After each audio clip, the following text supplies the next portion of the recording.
It's time for GMA3, intense new wave of strikes. As a new supreme leader is named, we have President Trump's reaction to the selection as we learn about the death of a 7th U.S. service member.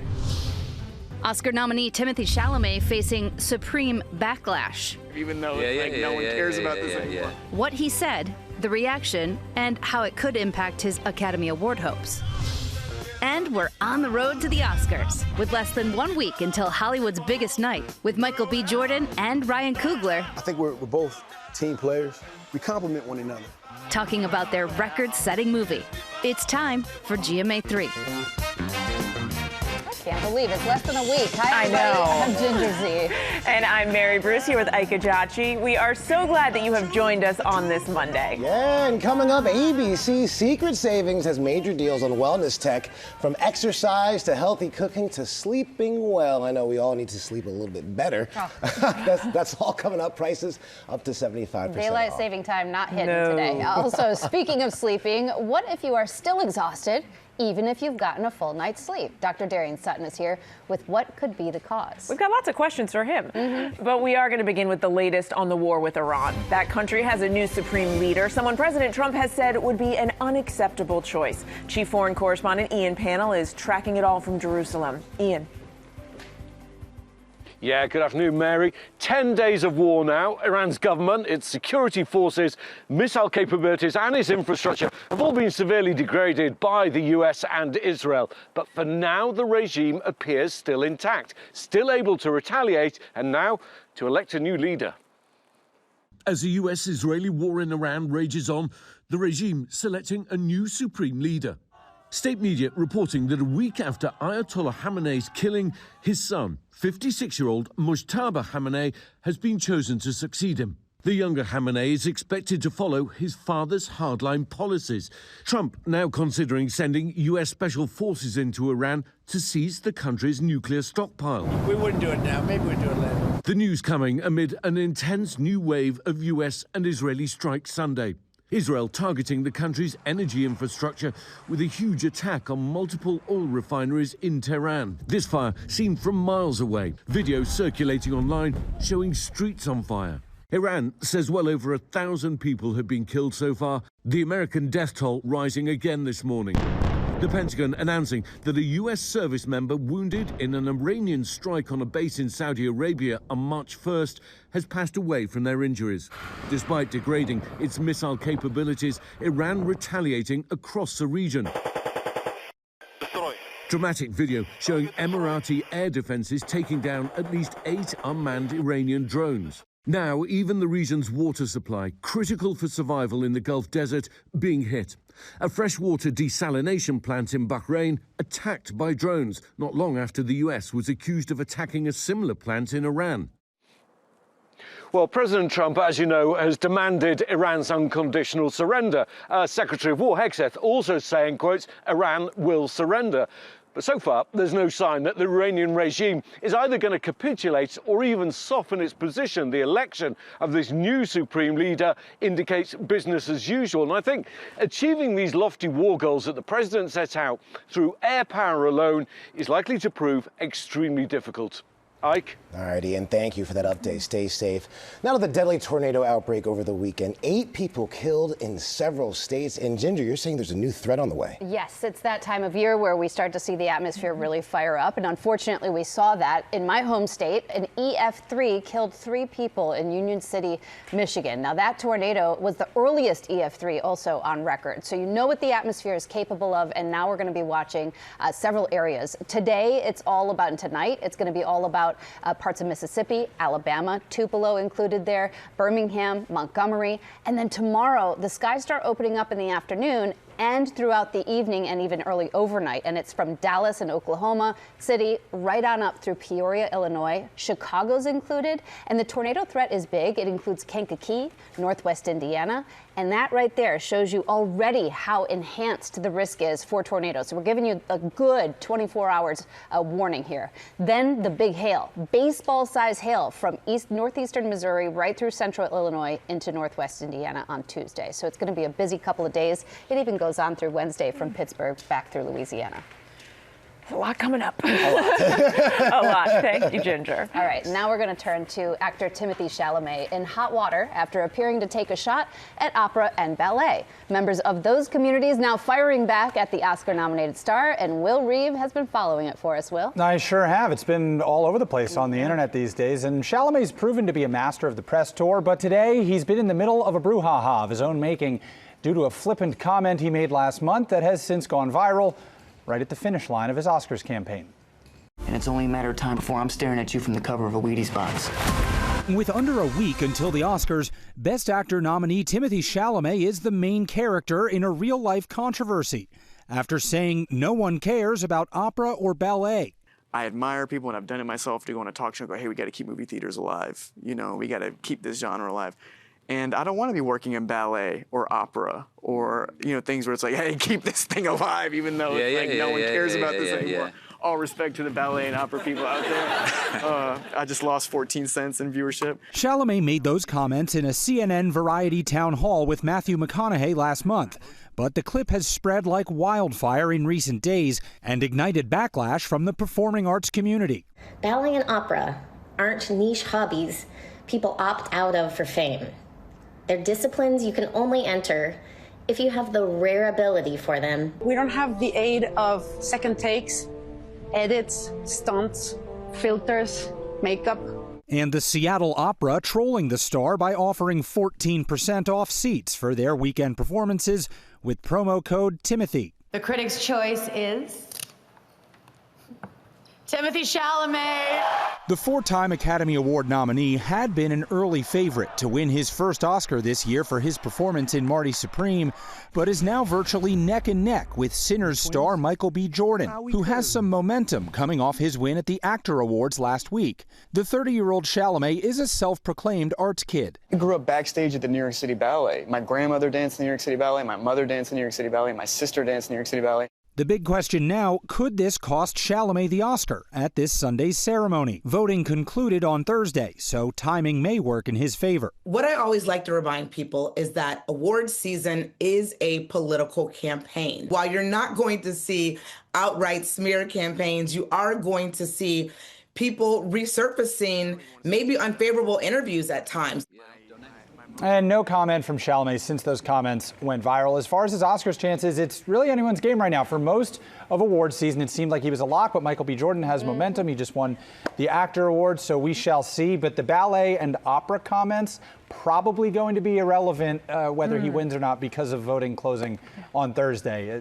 As Mary might have said, it's like an oppo drop in politics. It resurfaced right at the deadline there. But we're going to find out in just a couple days. Yes, on this very network right here. And on Hulu. Thank you so much, Will. Thanks. Appreciate it. All right, now if you feel exhausted, who doesn't? No matter how much you sleep, though, you will want to hear what Dr. Darian Sutton has to say. It is all next. All right, back now with the GMA Health Alert. According to the CDC, more than 3.3 million Americans are living with chronic fatigue. And that's just the diagnosed cases. And the lack of shut-eye, yeah, it's not always to blame. Our medical correspondent, Dr. Darian Sutton, is here with other potential causes of that tiredness. Always nice to have you here, Dr. Darian Sutton. Always. Now, listen, it's daylight saving time. We're all probably a little tired right now. You know what I'm saying? But sleepy couch. Right. And to be honest, a lot of us don't even get the recommended amount of sleep per night anyway, but you're talking about exhaustion that isn't really related to potential tiredness. Yeah, right? You know, we all feel that feeling of grogginess, a feeling of awe, and that's really notable this week, especially after daylight saving time, and that translates to real health risks. During this week, we see a rise in heart attacks, strokes, and car accidents, so a reason to stay, making sure you're staying advised of your symptoms. But also, chronic fatigue syndrome, is a syndrome where your body can essentially produce enough energy. Now, this is despite sleeping 6 to 8 hours a night, and this is also finding that when you're working out or even doing minimal activity, you're requiring long periods of recovery. And it isn't just your body, it also can affect your memory as well as your focus and even lead to slowed thinking. Now, for most who have chronic fatigue syndrome, they're actually a sign of another underlying problem that you haven't just found out about. And it's really about directing your provider, your physician, to getting those appropriate tests. So what else should we be looking out for? I mean, how do you know when it's beyond just the usual sort of grogginess, exhaustion, when it's really a problem? Well, a key factor here is that you have gotten enough sleep. That's number one. And you're waking up and you're feeling exhausted. And I think it's about focusing in on those clues. Number one, for example, a common cause of this is anemia for low iron. So if you're going to notice pale skin, and for those at home, if you're checking, check your under eyelid or your lower eyelid. If you notice that it's white and there's not a pinkish color that it should be, that's a real good sign of anemia. Also, thyroid problems. If you're noticing, aside from being tired, weight gain, thinning hair, constipation, and there are other symptoms as well that you have to pay attention to. If you're waking up with morning headaches, for example, that can often be a sign of sleep apnea. If you're finding that your symptoms are changing around meals, that can be a sign of blood sugar changes. All of these are important to bring up with your provider to make sure that you're getting the appropriate tests to then get the right diagnosis and the right treatment. So say someone watching has some of those, symptoms. What do they tell their doctor? What are the key words to bring up? This is my favorite part, Ginger. Coaching people before their doctor appointments, because I think it's really difficult sometimes. Even as a patient, I feel intimidated. Yeah. When you go in there, you want to make sure that you know what the changes are. So note them down. And when doctors and providers are listening, we're trying to understand how it changes your life. And you really have to be upfront about that. Normally, I'm able to take the kids to school, go grocery shopping, and work out. But this time, I'm only able to do one of those things. It's really important to clarify that change. And then asking direct, constructive questions. What tests would help identify this diagnosis? The next question, if those tests are normal, what additional tests, because medicine is a stepwise fashion, and then also what specialty would better help identify this diagnosis? That helps you to get that referral to that specialist. Asking those three main questions, talking about the pattern and the change, will get you towards that answer, but it's really about focusing on your symptoms, taking note of them, and coming prepared to that appointment. I love this. Know why you're tired. Know why you're tired. Dr. Darren Sutton, thank you for Of this. course. All right, coming up, 16-time Grammy Award winner Bruno Mars has just hit a new music milestone in his career. Those details coming up in Pop News.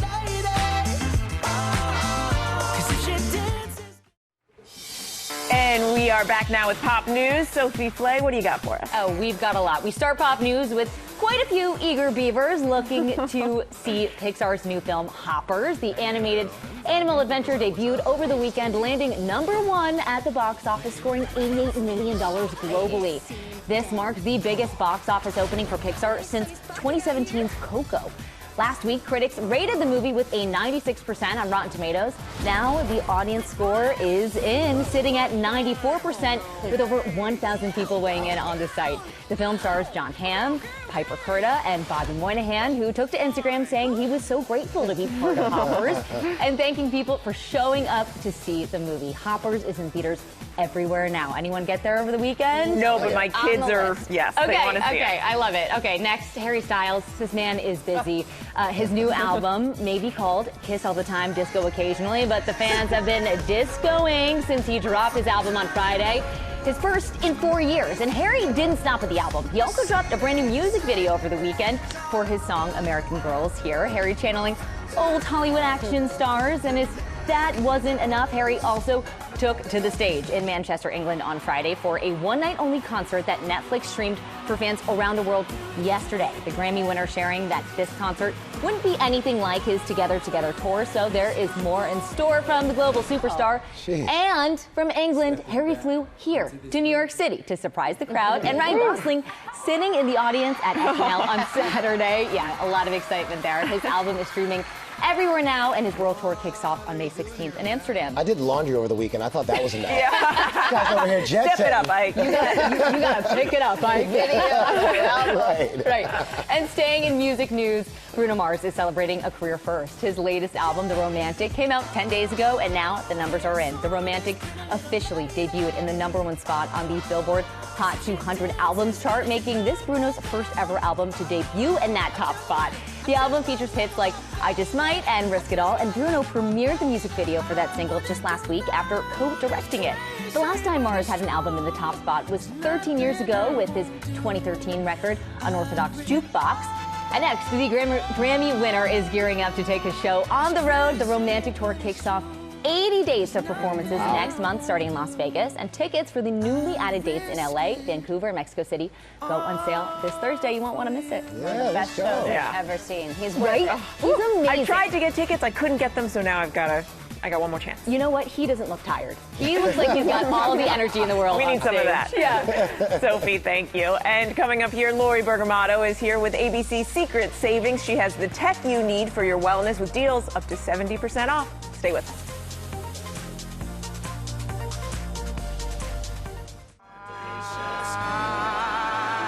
Now, for no good reason, Sandworm from Doom 2 playing chopsticks on the piano. It's still so good. Welcome back to GMA3. That was Conan O'Brien's opening song to last year's Academy Awards. So what will we see on Sunday? We can't wait. We are on the road to the Oscars all week, live from Hollywood, leading up to our GMA after party next Monday. You know he's going to have some good stuff up his sleeve this Sunday. We will see. And Valerie Bertinelli will be here tomorrow. She has a new book with a revealing title and cover. It's called Getting Naked, The Quiet Work of Becoming Perfectly Imperfect. She's going to tell us all about it. I heard about that. And we'll also see Robin's interview with Liza Minnelli. The EGOT icon has a new memoir of her own. It's called Kids, Wait Till You Hear This. It's about her life in Hollywood and beyond. Definitely looking forward to their conversation. Definitely. And now to a Missouri cheerleader back in action. After being given a second chance at life at just 17 years old, she's already faced more health challenges than most people see in a lifetime. But she is not letting any of that stop her. Our chief medical correspondent, Dr. Tara Narula, has her story. This was the moment 17-year-old Macy Brown had been dreaming of for months. The Fenton, Missouri high school senior back to cheerleading after a combined heart and kidney transplant. But it wasn't Macy's first health challenge. I've grown up in the medical field my whole life. 24 hours after Macy was born, her parents learned she had hypoplastic left heart syndrome, a severe congenital heart defect appearing in 1 in 4,000 births, where the left side of the heart is underdeveloped. It is a little surreal at the time. You're just trying to wrap your head around what's really going on. Macy received her first transplant at 9 weeks old and went on to lead a relatively normal life. But the family was warned her heart may not last forever. They told us it was about a 50-50 chance of her needing a new heart before she was the age 20. But last summer at camp, Macy had a cough that wouldn't go away. I started feeling very shortness, like getting very short of breath over activities that I wouldn't normally be that short of breath for. Doctors said Macy's transplanted heart was starting to fail, and this time her kidneys too. When you have heart failure and the heart is not doing a great job pumping blood, other organs tend to get affected. In October, Macy underwent a rare combined heart and kidney transplant at St. Louis Children's Hospital, the first pediatric surgery of its kind in Missouri. Macy, in the hospital for 54 days, returned home in time for Thanksgiving. I feel really good. I'm back to normal school, and I just cheered for the first time last week since everything happened. Macy and her family thankful for the gift of life given to her twice by the generosity of 2 donor families. And I'm very, very grateful and very thankful to the donor family for giving me my organs. Thank you is not even a big enough word. It's something that I think about every day. We owe them everything. Now, Macy is back cheering, back in school, and she wants people to know she's not just surviving, she's thriving. Now, to ABC's Secret Savings, GMA lifestyle contributor Lori Bergamato is here with tech that'll enhance your wellness routine at home. Lori, what do you got? I got a lot for you guys. Hello, how are you guys? We're going to start with the Move exercise bike, you guys. This is great because if you can't get to a cycling studio or if you just want to work out in the comfort of your own home, you have guided options. You can do intervals, hills, endurance rides. It's all through this app-based coaching. You can target your glutes, your quads, your hamstrings, has an ergonomic handle, cushioned seat, 75% off. Ooh, love that. And we know it, we love it. Free shipping. On a big item like that. Yeah, So it's really, I know that. And it's one of the best full body workouts. It is. You can burn like 150 to 300 calories in just 20 minutes. Yeah. So really great. And then you're going to need a massage. So for recovery, recovery, or really just at any time, we have this chair pad. Oh, we have a model. massager. Yeah. Your friend and mine, the one and only Ike, is going to have a seat. Go ahead and enjoy that. How do I do It this? has There the we little go. remote. You can just, it's very user-friendly. Yeah. I was ready for that. So there's deep kneading, there's vibration, there's soothing heat, you guys, to relieve tension. Oh, yeah. So while Ike is enjoying that, I'm also going to tell you about more things that they have. The cordless neck and shoulder massager right here. This has 8 rotating nodes. Oh, yeah. So you can really get in there. Yes. And then also a foot massager. I'm obsessed with this for shiatsu, because sometimes, you know, we're always in like heels, or you're running around, you're chasing kids, whatever it is. This is great to really give you that deep tissue relief, and you can save at least 30% off on each one. Great. So, Ike's just going to stay there, I Lower feel back like. right now, it's activating. I feel like I'm going to see that on the couch later. Ike may steal it. New installation. This one is really one of those things that is just a must-have now in everybody's house. So nearly half of Americans, you guys, have high blood pressure, so it's really important that you're checking it regularly. This is from RunStar. It's their blood pressure monitor. It has advanced sensors. It gives a really precise blood pressure reading and can also detect an irregular heartbeat, which is really impressive. It has a large screen, really easy to read, and the arm cuff, I didn't realize this, but apparently sometimes it doesn't fit every arm size, and what people love about this one is that it does, and it gives you that reading in about 30 seconds. You can take it on the go, keep it in your house. It's really portable and lightweight. And exactly, and it's $30 for peace of mind. That is money well spent. So good to have. I've used mine often. Yeah. Yeah, I love it. I have low blood pressure, so I'm always like, am I home? Yeah. That's for you. And then finally, well, not finally, but I want to talk to you guys about cooking a little bit, because this is one of those ways we're talking about wellness, that you can control calories, you can control sodium, is by making more things at home. And you can see what the ingredients you're using. So this is great because it's an air fryer oven that works like 6 different appliances all in one. So you can air fry, bake, roast, broil, toast, and dehydrate. It has a wide range temperature. Look at these little French doors right here. Fancy. Up to 450 degrees. You can make anything from like snacks or family meals in this, which is fantastic.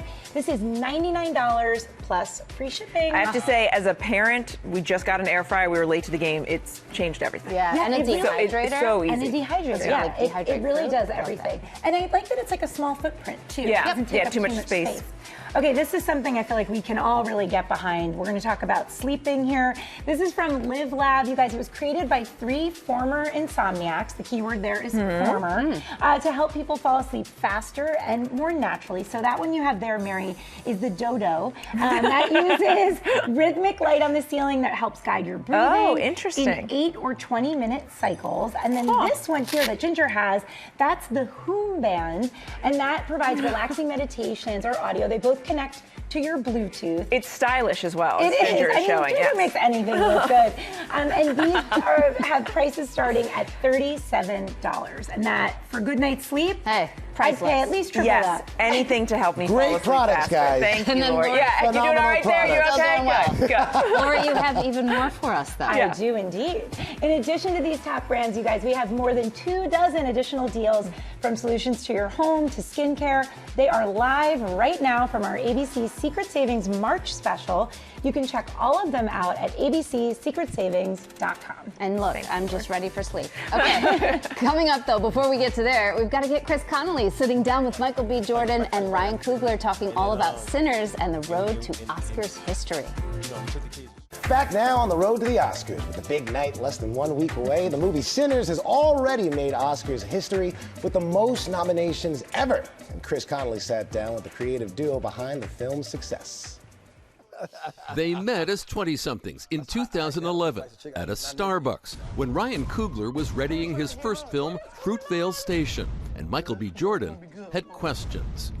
I was at a crossroads. Am I just a supporting character? Can I lead a film? I shared it with Coog, and he, reassured me, and he was like, "Yo, Mike, I think you're a movie star. Let's go do this." That might have been one of the last times you could go in a Starbucks.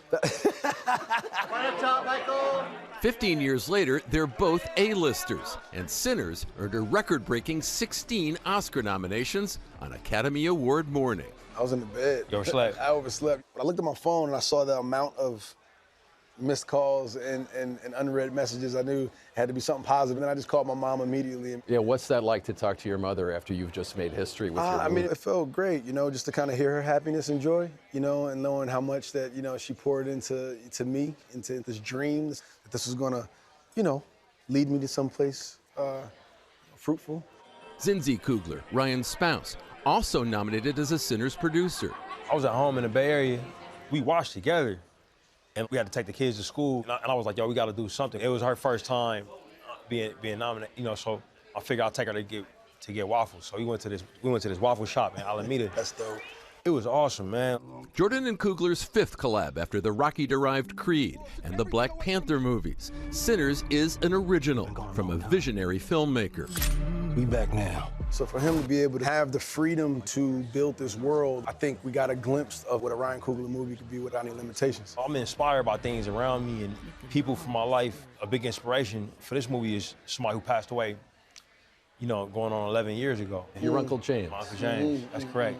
I'm very reactive as a writer to things that are around me, to things that inspire me, and I internalize it and try to make something that I would want to see.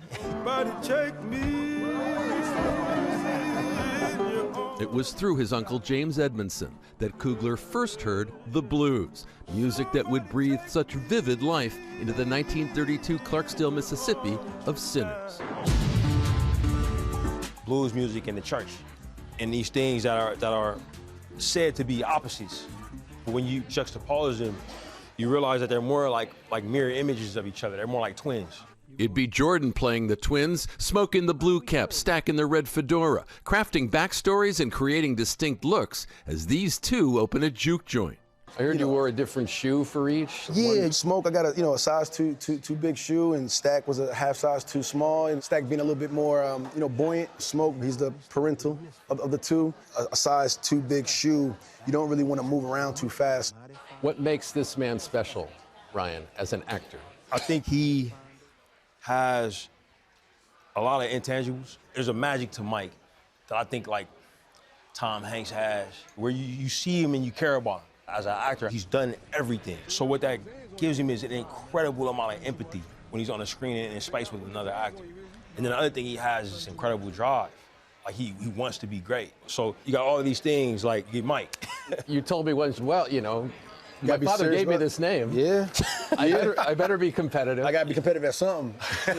He set me up from the womb with Michael Jordan. It so happened there was this other Jordan in the late 80s running rampant in the league. And never knew what quite that was gonna do to my childhood. And the merchandise. And the merchandise too. It made me want to have my own identity. I knew I was gonna be competitive at something. I didn't know what it was gonna be.